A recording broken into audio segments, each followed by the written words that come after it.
Chapter 21. Not you too, Chip complained. I'm sorry, Jonas said. He bent over, bracing his hands against his knees, trying to pull more air into his lungs.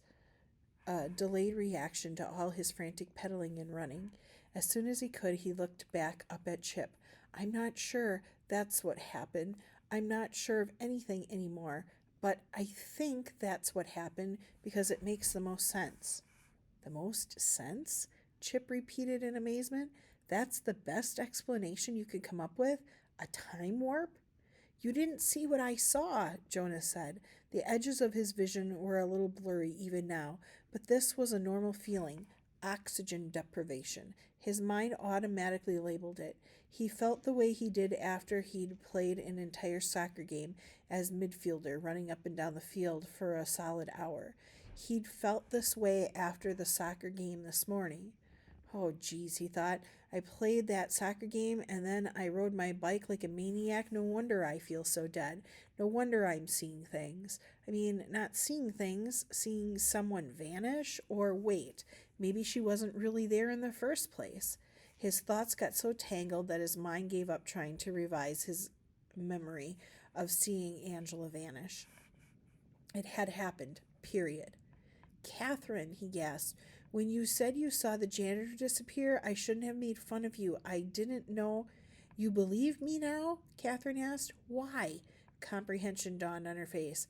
Angela disappeared, didn't she? And you saw it. Jonah nodded.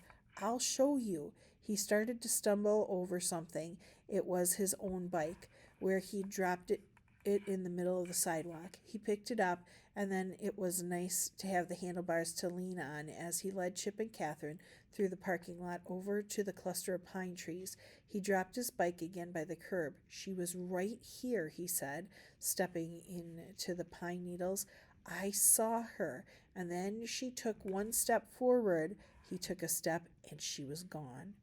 Jonah rocked back on his heels, stepped forward again. He felt nothing different in either place. There was no temperature change, no wind howling furiously around some time portal.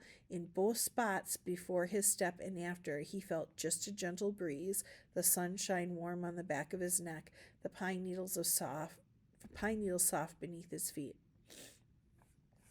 Guess the time warp only wanted Angela, not you, Chip said mockingly, but there was an edge of fear in his voice. Or someone's protecting you, Catherine said. Jonah looked at his sister. She was in the middle of pulling her hair back, capturing it in a ponytail. Jonah was surprised to see how red her face was. She had a ring of sweat where her bike helmet had pressed against her head, and the sweat was trickling down her cheeks. He was amazed that she was willing to be seen in public like this. Didn't you notice, she began in an oddly strangled voice, how when those men were fighting, the cute janitor guy yelled out, Jonah, Chip, run. He didn't say my name. He didn't say Angela's. You think those guys were fighting over us? Chip asked. Why not you too? You're the babies from the plane, Catherine said. I'm not. Jonah thought about this. The flight and the fleeing had happened so fast. All he had were jumbled images in his head, but the janitor/tackler had seemed to be trying to protect them. How did he know our names? He asked. Mine, I guess, from Mr. Reardon's office, but Chip's? He remembered something else. And he did recognize Angela. I don't know if you two heard because you were out the window already, but he called her Angela Dupree, and he said it was such a struggle to remember, something like, we have wronged you. No, we have wronged you in time. We owe you. In time? Chip whispered. Catherine sat down on the curb, her elbows propped on her knees, her face caught in her hands. The whole plane thing did kind of ruin Angela's life, she said. I mean, refusing to talk on the telephone, having everyone think she's crazy. Chip sat down beside Catherine. What does a janitor guy have to do with the plane? He asked. And who was the guy he was fighting with? What did he want to do? What did he want to do to us? Jonas stiffened. beware, he quoted. They're coming back to get you. That's what the letter said. That's who they were warning us about. He looked around frantically. What if the man tried again, sometime when no one was around to protect them? Catherine shook her head, her ponytail flipping back and forth. Really? She said disgustedly. If the cute janitor wanted to warn you, he should have provided a few more details, names, dates, something you could go to the police with. The police would never believe this, Chip groaned. I don't even believe it. Jonah could feel the sweat rolling down his back, but it wasn't leftover sweat from all his biking and running. It was new sweat, panicky sweat, proof that his body thought he should be completely terrified. Well, here's what we need to do, Catherine said, tossing her head empathetically, her ponytail whipping out behind her. We need to call all the other kids on the survivors list again and see if they've had any experiences with some guy trying to catch them or some other guy trying to protect them. We need to gather some data, see if any of them have ever seen someone just vanish into thin air. And we need to warn them, to let them know what we know. But we don't know anything, Chip said. We know about the plane, Catherine said. We know where Angela thinks the plane came from. We know what janitor boy looks like. We know that what one of your letters means. Tallied up that way, Catherine's plan almost sounded reasonable. She sounded as calm as Mom always did, dealing with a crisis. One time when Jonah was little, he dropped a glass and it had shattered on the kitchen floor, and Mom had been there immediately, telling him in her most soothing voice, Yes, Jonah, I see there's glass all over the floor, and I see that you're barefoot, and that is a little scary, but if you just stand there like a statue, I'll pick you up, and you'll be fine, and then I'll sweep up all the glass. Jonah had escaped without a single cut. If Catherine could master the same voice now, he was willing to let her take control. All right, he said. Chip shrugged. Whatever. All three of them retrieved their bikes and began walking them back toward the bike path. Chip and Catherine hadn't played a soccer game or pedaled quite as frantically as Jonah had earlier, but neither of them seemed any more eager than he was to speed home. They rode slowly, each of them stopping at various points to say, if there really is such a thing as time travel, or if we really are from the future, or if that plane was a time machine. None of them seemed capable of making a complete sentence, of following any of the ifs to a logical conclusion. That's because there aren't any logical conclusions, Jonah told himself. He read time travel books, he'd seen time travel movies, and they'd always seemed wrong to him. Couldn't the people just keep going back again and again and again, keep changing time until it turned out the way they wanted it to? And there was some paradox he remembered hearing about. Something about a grandmother. Oh, yeah, time travel had to be impossible because otherwise you could go back in time and kill your own grandmother. But if you killed your own grandmother, then you wouldn't exist. So you couldn't go back in time, so your grandmother would be alive again. But then you would also exist again, so you could go back and kill your grandmother, but then you would never be born. Jonah's head hurt just thinking about it.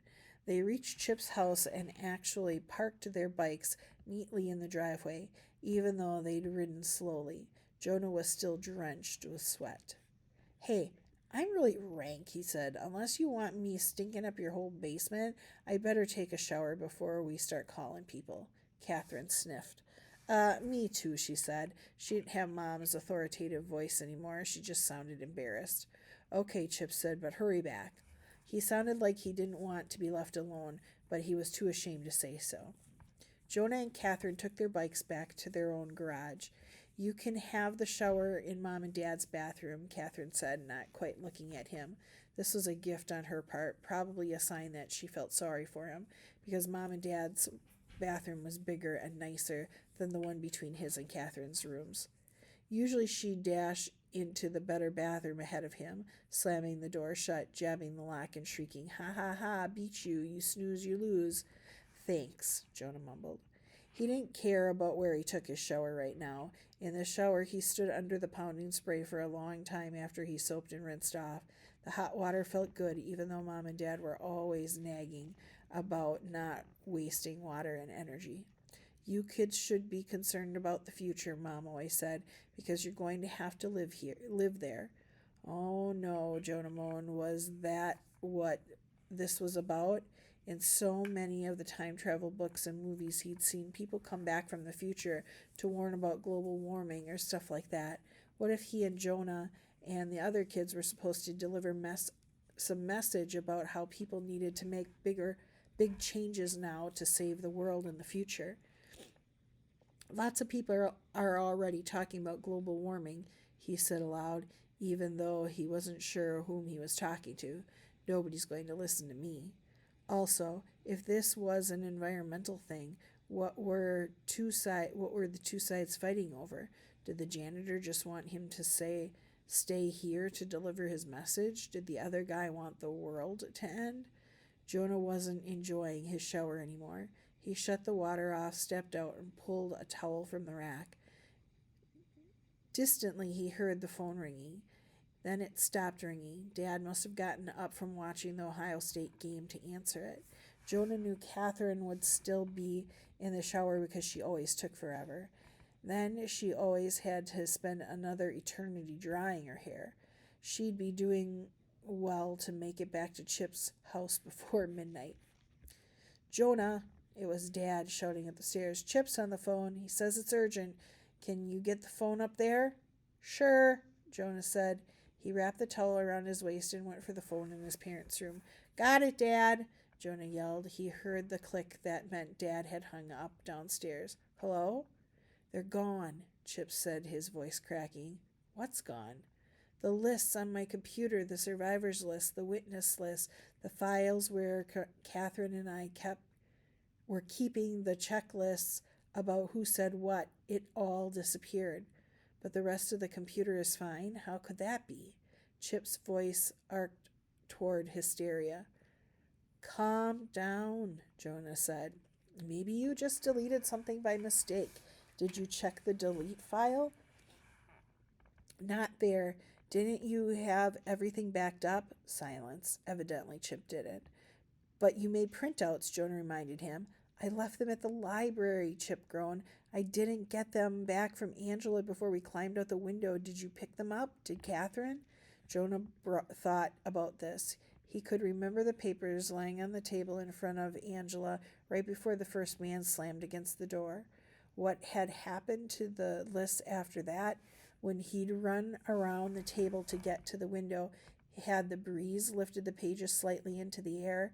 After he'd climbed out the window and glanced back, had the papers been sliding across the table as the fighting men jolted it from below? Why hadn't he paid more attention, and why hadn't he simply grabbed the papers as he ran? There wasn't time, Jonah said, his voice unnecessarily surly. Maybe if I call the library, Chip said desperately, maybe someone found them.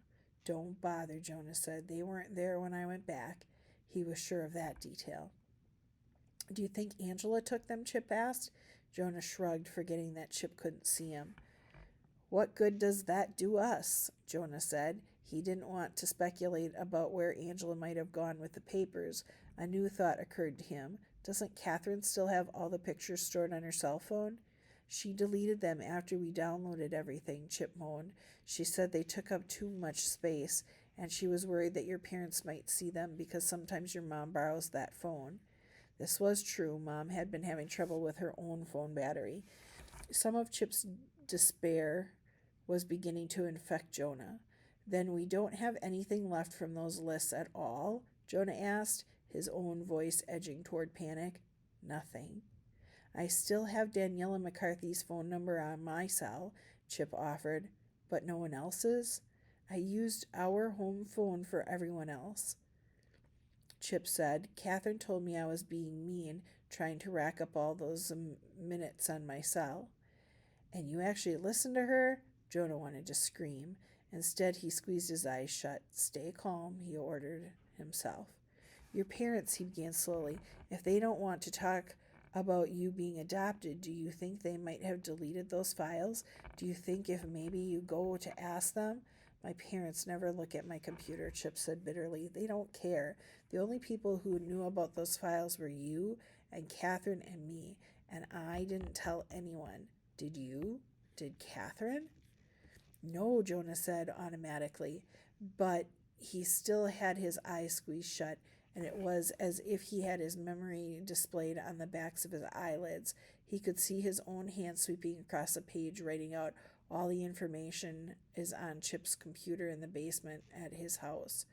Oh no, Jonah said, his eyes spraying open again, and he caught a glimpse of his own stricken expression in his parents' dressing mirror. The note I left for my parents when we went to the library just in case something happened. Did they read it? Chip asked, horrified. You think they came over and erased my computer files? Would they do that? No. But Jonah took the phone and rushed down the hall to his own room. The note was still hidden on the top drawer of his desk, right beside the mysterious letter, Beware, they're coming back to get you. He thought about the casual way Dad had shouted up the stairs about the phone call. Dad hadn't seen this note, and Mom was still out running errands. She hadn't seen it either. Then he remembered the man at the library struggling under the table as Jonah scrambled out the window. Go, Jonah, hurry. And Jonah, I saw your note. You have to be careful. Careful where you leave anything that could be seen later. Anything that could be monitored. Oh no, Jonah moaned. It was one of them. Them who? But Jonah was peering suspiciously around his room.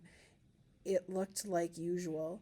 The NBA poster a little crooked on the wall, the blue bedspread slightly rumpled, the closet door open a crack with his shoes half in, half out. It was all so familiar, but it had been invaded at least twice now that he knew of. The very air seemed to crackle with danger. Except, was it really dangerous right this minute if people could just appear anywhere they wanted, and he was still trying to get his mind around that idea? Why didn't someone just grab him now? Why hadn't they taken him back with the plane or during any one of the thousands of seconds of his life since then? Maybe time travel wasn't so easy. Be careful. Careful where you leave anything that could be seen later, anything that could be monitored. Seen later, monitored. Maybe the next word after that would have been later too. Maybe if time travel even existed, there were limits to it. Maybe it was something about the rotation of the earth or sunspots or something bizarre like that. So anything written down was dangerous because it could be seen at any time. And other things that could be monitored, were cell phone pictures and computer hard drives and Jonah gasped. Chip, I can't tell you anything right now, not over the phone. Why not? Chip demanded. This is crazy. You're starting to sound like Angela. What if Angela is right?